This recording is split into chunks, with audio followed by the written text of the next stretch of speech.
தசரா முதல் தீபாவளி பண்டிகை வரையிலான காலகட்டத்தில் வரலாறு காணாத அளவில் ஒரே மாதத்தில் 7 லட்சம் கார்கள் விற்பனை செய்யப்பட்டுள்ளதாக தெரிவிக்கப்பட்டிருக்கு.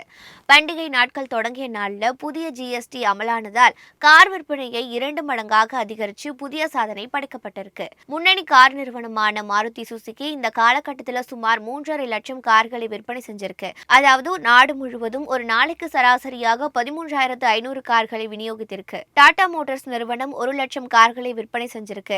நெக்ஸா நிறுவனம் 38,000 கார்களையும், பென்ஸ் நிறுவனம் 32,000 கார்களையும் விற்பனை செஞ்சிருக்கு. டாடா மின்சார கார்களின் விற்பனை 37% அதிகரித்து 10,000 கார்கள் வரை விற்பனை செய்யப்பட்டிருக்கு. ஹூண்டாய் நிறுவனம் ஒரு நாளைக்கு 2,500 கார்களை விநியோகம் செஞ்சிருக்கு. மஹிந்திரா, கியா, டொயோட்டா ஆகிய நிறுவனங்கள் 1 முதல் 1.5 லட்சம் கார்களை விற்பனை செஞ்சிருக்கு. பொதுவாக ஒரு மாதத்திற்கு 2.5 முதல் 3 லட்சம் கார்கள் விற்பனை செய்யப்படும் நிலையில பண்டிகை காலங்களில் ஒரே மாதத்துல 7 லட்சம் கார்கள் விற்பனையாகிருக்கு.